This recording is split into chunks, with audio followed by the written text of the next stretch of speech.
What is the strangest thing that happened to you that you can't logically explain? In 1996, I had just dropped out of university and was moving home to my parents' place. My tail was firmly between my legs. I had almost no money and no job prospects. Basically, I was screwed. I had an old Jeep Comanche with all my belongings in the back and 200 miles to go. I borrowed 20 from a friend for gas and started the trip. I got to a point that was 30 miles from home and was on empty. I pulled into a gas station/rest stop and sort of cried for a minute in my truck. I needed 5 for gas to make it the rest of the way and had nothing. There was no way I could call my dad and ask for, was already so disappointed. After a minute I started searching around my truck for change. Anything. I opened the glove box and there were these paper loyalty bucks for a gas station that I never used. It turns out it was the exact gas station that I was stopped at. $4.70 worth of bucks. I found another $2.00 in change. Put $6.00 in the gas tank and bought a Coke. I made it home. Fast forward 20 years. I had sorted my crap out and a gas station hired me as their outside counsel. I got to tell this story to the president of the company. I'm too young to remember this, actually. But my mom always tells this story. Apparently, when I was younger, like barely able to speak, I was sitting on the floor playing with some toys nonchalantly with my mom when I just said when I was in heaven. I met a woman who said you'd be the perfect mommy for me. I apparently held the belief that I was in heaven before being born. And an angel looked at me and chose the mom I went to. My mom asked me to describe the woman. And I apparently described my mom's great-grandmother perfectly. Down to the eye color. I had never met my great-great-grandmother. Nor seen a picture of her. When I was about 12 years old I went up to Lake Tahoe with my friend and his parents who had a condo in Incline Village. One day, the two of us are walking to the bowling alley and cross a street in a crosswalk.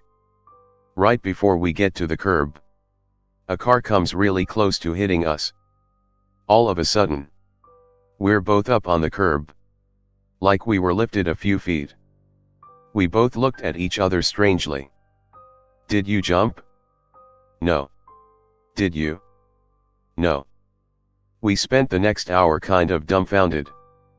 It didn't feel like a shove or any use of force. We were still in the street. Then we weren't.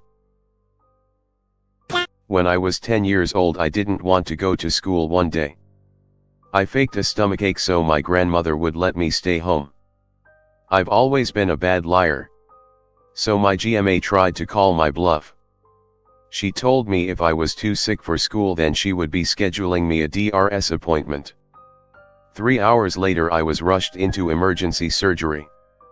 My fake illness was actually appendicitis and it was so inflamed that if I hadn't come in that day my appendix would have ruptured, potentially killing me. I felt 100% fine that day. Faking sick saved my life. Apparently a feeling of dread is a common symptom of things like organ failure and life-threatening illness. Maybe your lack of interest in going to school was from that. I once was changing pants in my room before work and took off my belt. After putting on my other pair of pants, I went to put my belt back on but belt was gone. No one else was in the room and I spent a good 10 minutes looking for it as I had simply set it on the floor. It's been 10 years and I've never seen that belt again. I will never forget witnessing this moment. In my physics gen ed last year, we were split up in groups and working on a lab. A guy at another table let out a yell while extending his arms, and fell headfirst off his chair. The very second in between his yell and hitting the floor, a beeping started going off in the room, followed by the words, "An emergency is happening in your building. Please evacuate at the nearest exit." and accompanied by flashing lights. The guy is having a seizure on the floor. So all we're focusing on is getting him help.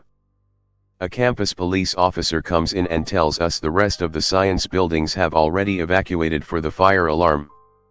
Most of us leave to give some space to the people helping the guy. While outside, we're talking amongst ourselves, absolutely baffled by the coinciding events we just witnessed. Did the flashing of the alarm trigger epilepsy? No. Because he was already on the floor by the time the lights kicked in. Was there some kind of sensor on him that alerted when his body was experiencing an emergency? No.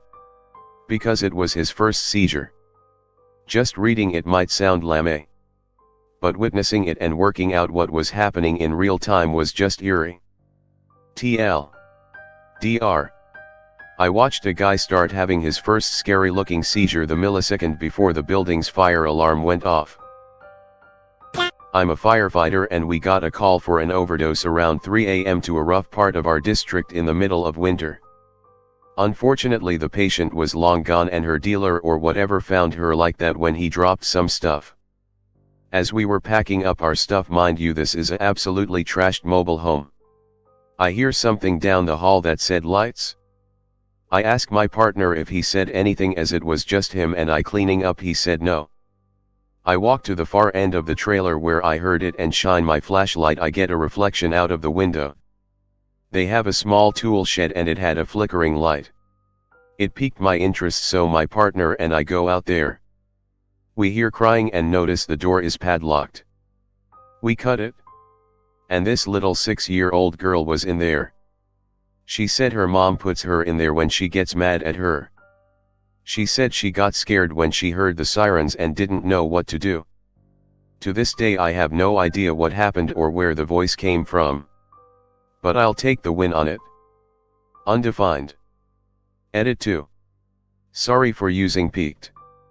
I was between calls at work pretty early in the morning and grammar is not my defining character of mine. Thanks for reading. Hug your kiddos a little tighter tonight. A car going 50 to 60 kpm hit both of my knees in 2008. It was 100% my fault. I wasn't paying attention when I crossed the road, and not only I didn't have any broken bone whatsoever, I didn't even fall. I did flinch quite a lot, though. My knees and leg hurt for about 2 days. But I really can't explain how a car going relatively fast hit me, only got me to have barely more than a couple bruises.